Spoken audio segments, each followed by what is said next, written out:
Hello and welcome to Go Southern Alberta. I'm Dave Dawson, sitting in the Esplanade Art Gallery with Director-Curator Joanne Marion. Joanne, where are we sitting right now? We're in a gallery with a retrospective of the work of Joyce Yamamoto. Now, tell me a bit about Joyce. Well, Joyce lived and worked in Medicine Hat up until last year when she passed away. She was actually born in Lethbridge but raised in Medicine Hat, and was an artist and an illustrator for most of her life. And this display, just tell me a bit about that and how long it's going on for. Well, it's on till June 9th, and we're open Sundays during that period, so people can come down on Sundays. It started as a desire to kind of look at all of Joyce's work. She was very humble and didn't talk a lot about her work. She showed and she sold work, of course, but she didn't go on and on about it or blow her own horn or anything like that. So it was really wonderful to look back and see all the things that she's done, right from her early days training at the Art Center College of Design in Los Angeles, up through very recent work just before she died. And everything from watercolors to pastels to sculptures and illustration, of course. She illustrated some of Raffi's records when she worked in Toronto in the 1980s. What are some of her signature pieces? Are there any pieces that really grip with people or really stick out that you really enjoyed? Well, I think people are really pleased when they see her work from Medalta, and she worked at Medalta for the last years of her life as their exhibition collections coordinator. So she really conveyed the sort of mystery and the history of that place, and obviously some of the most beautiful settings as they're being brought back to life.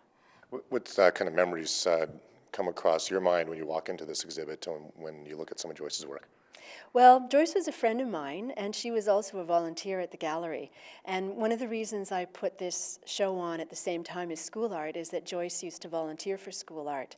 And she always loved it. She loved seeing the artwork. She came in and helped with the awards ceremony and did some very tricky things in rounding up all the award winners.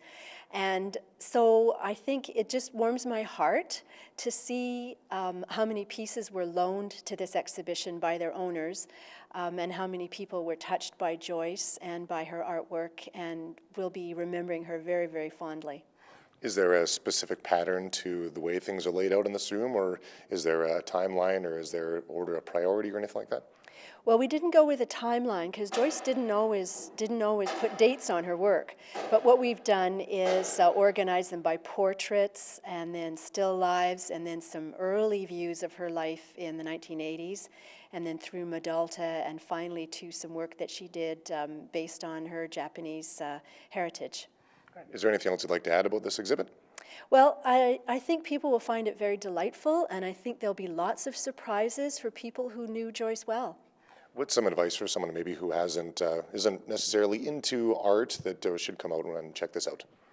Well, I think people will see views of Medicine Hat that they haven't seen before, and they'll see images perhaps of people that they know, portraits that Joyce has done, and I think they'll also see a real skill and a love of life and a wonderful creativity that Joyce brought to everything she did. Maybe if you can just run down the time, and I guess for when this is going to be taking place. Well, it's open now until June 9th, and we're open 7 days a week now, and it'll be free of admission, free charge, courtesy of Synovus until June 9th. Great. Thank you very much for joining us. For Go Southern Alberta, I'm Dave Dawson.